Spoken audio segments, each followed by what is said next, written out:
യാത്രാസ് കിച്ചൻ്റെ പുതിയ വീഡിയോയിലേക്ക് എല്ലാവർക്കും സ്വാഗതം. ഈ ഒരു മസാലക്കൂട്ട് അറിഞ്ഞിരുന്നിട്ടുണ്ടെങ്കിൽ നമുക്ക് കുറേ കറികൾ തയ്യാറാക്കി എടുക്കാൻ പറ്റും കേട്ടോ. സൂപ്പർ ടേസ്റ്റാണേ. റെസ്റ്റോറൻറ്റ് സ്റ്റൈൽ എന്നൊക്കെ കേട്ടിട്ടില്ലേ, അതിലുപരിയാണ് കേട്ടോ. അപ്പോൾ എന്തായാലും നമുക്ക് ഒന്ന് തയ്യാറാക്കി നോക്കാം. അപ്പോൾ ഇന്നത്തെ കറിയുടെ മെയിൻ ആളെന്ന് പറയുന്നത് സോയാബോളാണ്. കുഞ്ഞു സോയാബോളാണ് നമ്മൾ എടുത്തിരിക്കുന്നത്. ഒരു 4 പേർക്ക് കഴിക്കാൻ പാകത്തിനുള്ള കറിയാണ് ഞാനിവിടെ തയ്യാറാക്കി എടുത്തിരിക്കുന്നത്. അതിലേക്ക് കുറച്ച് മാത്രം വെള്ളം കൂടെ ഒഴിച്ചു കൊടുക്കുന്നുണ്ട്. ഇനി വേണ്ടത് സോയാബോളിന് ആവശ്യത്തിനുള്ള ഒരു കുറച്ച് മാത്രം ഉപ്പും കൂടി ഇട്ട് കൊടുത്തിട്ട് ഒന്ന് ഇളക്കിയും കൂടെ കൊടുക്കാം. ഇനി നമുക്കതിനെ ഒന്ന് വേവാനായിട്ട് വെക്കാം.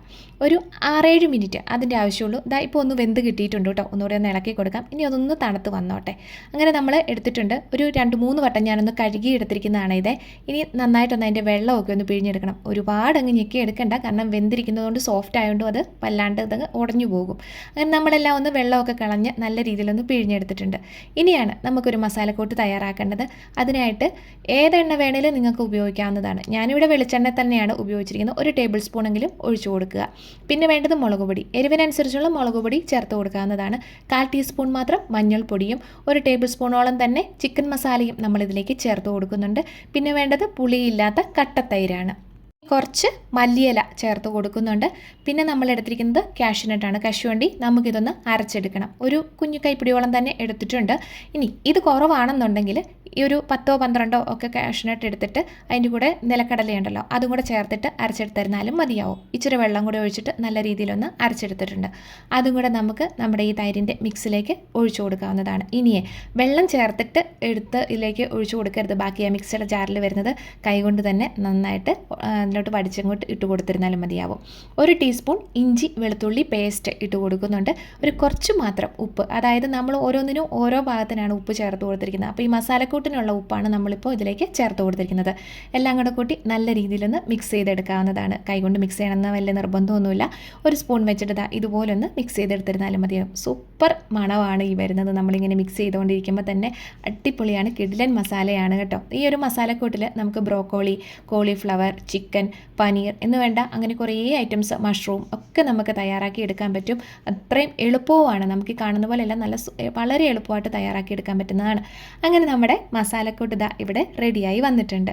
ഇനി ഇതിലേക്ക് നമ്മൾ വെള്ളം പിഴിഞ്ഞ് മാറ്റി വെച്ചിരിക്കുന്ന സോയാ ചങ്ക്സ് എല്ലാം കൂടെ ഇട്ട് കൊടുക്കാവുന്നതാണ്. സോയാ ചങ്ക്സ് പിഴിഞ്ഞെടുക്കുമ്പോൾ നല്ല രീതിയിൽ വേണം, വെള്ളം ഒട്ടും ഉണ്ടാകാൻ പാടില്ല. എന്നിരുന്നാലാണ് അതിനകത്തെ ആ മസാലക്കൂട്ടുകളെല്ലാം നല്ല രീതിയിലൊന്ന് പിടിച്ച് പാകമായിട്ട് വരുള്ളൂ. അങ്ങനെ നമ്മളിതെല്ലാം കൂടെ കൂട്ടി നന്നായിട്ട് തന്നെ ഒന്ന് മിക്സ് ചെയ്ത് എടുത്തിട്ട് വേണമെങ്കിൽ കൈ വെച്ചിട്ട് മിക്സ് ചെയ്തെടുക്കാം, അല്ലെന്നുണ്ടെങ്കിൽ ഒരു സ്പൂൺ വെച്ചിട്ട് മിക്സ് ചെയ്തെടുത്തിരുന്നാലും മതിയാവും. ഇനി നമുക്ക് ഈ മസാലക്കൂട്ടുകളൊക്കെ ഒന്ന് പിടിച്ചെടുക്കാൻ വേണ്ടിയിട്ട് ഒരു 8-10 മിനിറ്റ് റെസ്റ്റ് ചെയ്യാനായിട്ട് ഒന്ന് വെക്കാം കേട്ടോ. അങ്ങനെ 8-10 മിനിറ്റ് കഴിഞ്ഞപ്പോൾ നമ്മൾ ഒന്നുകൂടെ എടുത്തിട്ടുണ്ട്. നല്ല രീതിയിൽ പാകമായിട്ട് മസാലക്കൂട്ടുകളൊക്കെ പിടിച്ച് ഇവിടെ ഇരിപ്പുണ്ടേ. ഇനിയിപ്പോൾ ഒരു ചട്ടിയിലേക്ക് വെളിച്ചെണ്ണ തന്നെയാണ് ഉപയോഗിച്ചിരിക്കുന്നത്. നമ്മൾ നോർത്ത് ഇന്ത്യൻ സ്റ്റൈലിൽ ചെയ്യുകയാണെന്നുണ്ടെങ്കിൽ വേറെ റൈസ് ബ്രാൻഡ് ഓയിൽ അതുപോലുള്ളതൊക്കെ ചെയ്തെടുക്കുന്നതായിരിക്കും നല്ലത്. ഞാനിവിടെ നമ്മുടേതായ രീതി ചെയ്തുകൊണ്ടാണ് വെളിച്ചെണ്ണ തന്നെ ഉപയോഗിച്ചിരിക്കുന്നത്. അതിലേക്ക് ഒരു 8-10 വെളുത്തുള്ളി ചെറുതായിട്ട് പൊടിയായിട്ട് അരിഞ്ഞതാണ് ഇട്ട് കൊടുത്തിരിക്കുന്നത്. അത് നല്ല രീതിയിൽ ബ്രൗൺ കളറായി നല്ല മൂത്ത് വരണം. ആ ഒരു സമയത്ത് 2-3 വറ്റൽമുളക് ഒന്ന് മുറിച്ചിട്ട് കൊടുക്കാവുന്നതാണ്. അതും കൂടി ഒന്ന് മൂപ്പിച്ചതിന് ശേഷം ഇച്ചിരി കറിവേപ്പിലയും കൂടി ഇട്ട് കൊടുക്കാം. ഫ്രഷ് കറിവേപ്പില ഉണ്ടെങ്കിൽ അതായിരിക്കും ഏറ്റവും നല്ലത്. എൻ്റെ കയ്യിൽ ഇത് കുറവായിരുന്നുകൊണ്ടാണ് ഞാൻ സാധാരണ ഇട്ട് കൊടുത്തിരിക്കുന്നത്. പിന്നെ വേണ്ടത് നമ്മൾ റെഡിയാക്കി വെച്ചിരിക്കുന്ന മസാലക്കൂട്ടുകളുണ്ടല്ലോ, സോയാ ചങ്ക്സ് എല്ലാം കൂടെ കൂട്ടി വെച്ചിരിക്കുന്നത്, അതെല്ലാം കൂടെ അതിലേക്ക് ഇട്ട് കൊടുക്കാം. പിന്നെ ഒരു ഇച്ചിരി വെള്ളം കൂടെ ഇരുന്നോട്ടെ. ഒരുപാട് അങ്ങ് വെള്ളം വേണ്ട, കുറച്ച് മാത്രം. അതായത് ആ പാത്രം കഴുകി ജസ്റ്റ് ഒന്ന് ചേർത്ത് കൊടുക്കുന്നു. ഇനി അതെല്ലാം കൂടെ കൂട്ടി നല്ല രീതിയിലൊന്ന് മിക്സ് ചെയ്ത് നമുക്ക് എടുക്കാവുന്നതാണ്. ഉപ്പിൻ്റെ എന്തെങ്കിലും ഒരു കുറവുണ്ടെങ്കിൽ ഈ ഒരു സമയം നമുക്ക് ചേർത്ത് കൊടുക്കാം, ഇല്ലെങ്കിൽ പിന്നീട് ചേർത്ത് കൊടുത്തിരുന്നാലും മതിയാവും. നല്ല രീതിയിലൊന്ന് ഇളക്കിയിട്ട് നമുക്കതിനെ ഒന്ന് തിളപ്പിക്കാനായിട്ട് വെച്ചിട്ടുണ്ട്. ലോ ടു മീഡിയം ഫ്ലെയിമിൽ തന്നെ ഇട്ടിട്ടാണ് ചെയ്ത് കൊടുത്തിരിക്കുന്നത്.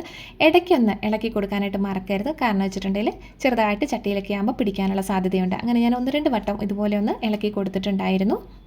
നമ്മൾ സോയ ഫ്രൈ ഒക്കെ ചെയ്യുന്നതിൽ നിന്ന് വളരെ വ്യത്യസ്തമായിട്ടാണ് ചെയ്തിരിക്കുന്നത്. അതുമാത്രമല്ല, സോയ ഫ്രൈയും ഇതിൻ്റെ ബാക്കിയായിട്ട് നമ്മൾ ചെയ്യുന്നുണ്ട്. അതെങ്ങനെയാണെന്ന് വീഡിയോയുടെ അവസാനം കാണിക്കുന്നുണ്ട് കേട്ടോ. അങ്ങനെ നമ്മുടെ കറിയൊക്കെ നല്ല രീതിയിൽ എണ്ണയൊക്കെ ഏകദേശം ഒന്ന് തെളിഞ്ഞ് വരുന്ന ആ ഒരു പരുവമാണ്. നന്നായിട്ട് തിളച്ച് വെന്ത് എല്ലാം പാകമായിട്ട് ഇരിപ്പുണ്ട്. ഒന്നുകൂടെ നമുക്കൊന്ന് നന്നായിട്ടൊന്ന് ഇളക്കിയും കൂടെ കൊടുക്കണം. വേറൊന്നും കൊണ്ടല്ല, അതിൻ്റെ അടിഭാഗം ചെറുതായിട്ടൊന്നുകൂടെ ഒന്ന് പിടിച്ചു വരുന്നുണ്ടായിരുന്നേ. ഈ ഒരു രീതിയിൽ കറി തയ്യാറാക്കി എടുക്കുകയാണെന്നുണ്ടെങ്കിൽ ഇഷ്ടമല്ലാത്തവർ പോലും സോയാബോളാന്ന് ശരിക്കും പറഞ്ഞാൽ പറയില്ല, അതിൻ്റെ മസാലക്കൂട്ടുകളൊക്കെ നല്ല രീതിയിൽ പിടിച്ചിട്ടുണ്ടെങ്കിൽ കേട്ടോ. അപ്പോൾ അങ്ങനെ തിളച്ച് നമ്മളിവിടെ വാങ്ങി വെച്ചിട്ടുണ്ട്. നന്നായിട്ട് പാകമായിട്ട് നല്ല കുറുകി അടിപൊളി ടേസ്റ്റി ആയിട്ട് തന്നെ ഇരിപ്പുണ്ട്. തീർച്ചയായിട്ടും ഇതുപോലെ ഒന്ന് ട്രൈ ചെയ്ത് നോക്കണം. ഇത് മാത്രമല്ല, ഇതിൻ്റെ കൂടെ തന്നെ നമുക്കൊരു റെസിപ്പിയും കൂടെ നമുക്കൊന്ന് കണ്ടു നോക്കിയാലോ. നമ്മളപ്പോൾ ഒരു പാന്, അതായത് ഇരുമ്പിൻ്റെ തവ എടുക്കുകയാണെന്നുണ്ടെങ്കിൽ ഏറ്റവും നല്ലതായിരിക്കും കേട്ടോ. അല്ലെങ്കിൽ ചീൻചട്ടി ആണെങ്കിലും ഉണ്ടാവില്ല, അതിലേക്ക് വെളിച്ചെണ്ണ തന്നെ ഒഴിച്ചു കൊടുത്തിട്ട് ഇത്തിരി മാത്രം സവോള, അതായത് ഒരു സവോളയാണ് ഞാൻ നീളത്തിൽ കനം കുറച്ച് അരിഞ്ഞതാണ്, ഒരു നുള്ള ഉപ്പും കൂടെ ഇട്ട് കൊടുത്തിട്ട് അത് നമുക്ക് നന്നായിട്ടൊന്ന് വഴറ്റിയെടുക്കണം. ഒരു ചെറിയ എന്ന് വെച്ചാൽ ഒരുപാട് അങ്ങ് ഗോൾഡൻ ബ്രൗൺ ആയി പോകേണ്ട, ചെറിയ രീതിയിലൊന്ന് വാടി വരത്തക്ക വിധത്തിൽ ആ ഒരു സമയത്ത് നമ്മൾ ഒരു ചെറിയ ബൗളോളം തന്നെ നമ്മളിപ്പോൾ തയ്യാറാക്കിയിരുന്ന സോയാ മസാലയുണ്ടല്ലോ അത് ഇതിലേക്ക് ഇട്ട് കൊടുത്തിട്ട് നന്നായിട്ടൊന്ന് വഴറ്റിയെടുക്കുന്നുണ്ട്.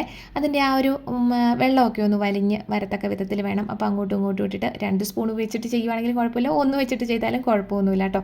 അങ്ങനെ അതിൻ്റെ വെള്ളമൊക്കെ ഒന്ന് വലിച്ച് നമുക്ക് മാറ്റിയെടുക്കാം. ഇപ്പോൾ ഒന്ന് റെഡിയായി വന്നിട്ടുണ്ട്. ഒന്ന് പരത്തിയിട്ട് കൊടുത്തിട്ട് അതിലേക്ക് ഒരു സ്വല്പം മാത്രം ചെറിയ ജീരകം പൊടിച്ചെടുത്തതാണ്, അതായത് ഒരു 1/4 ടീസ്പൂൺ അല്ലെങ്കിൽ 1/2 ടീസ്പൂൺ മാത്രം മതിയാവും. ഒരു കുറച്ച് മാത്രം കുരുമുളക് പൊടിച്ച് അല്ലെങ്കിൽ ചെറുതായിട്ട് ചതച്ചിട്ടാണെങ്കിലും ഇട്ട് കൊടുക്കാം.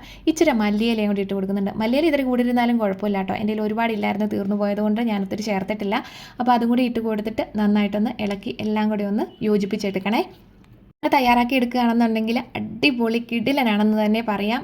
നമുക്ക് വെറുതെ കഴിക്കാൻ പോലും സൂപ്പർ ടേസ്റ്റാണ്. അപ്പോൾ നോക്കിക്കേ, കാണാൻ തന്നെ അടിപൊളിയാണ്, അതുപോലെ തന്നെയാണ് കഴിക്കാനായിട്ടും. അപ്പോൾ 2 മസാലക്കൂട്ടുകളും തീർച്ചയായിട്ടും നിങ്ങളൊന്ന് ട്രൈ ചെയ്ത് നോക്കിയിട്ട് അഭിപ്രായം കമൻറ്റിലൂടെ അറിയിക്കണം കേട്ടോ. താങ്ക്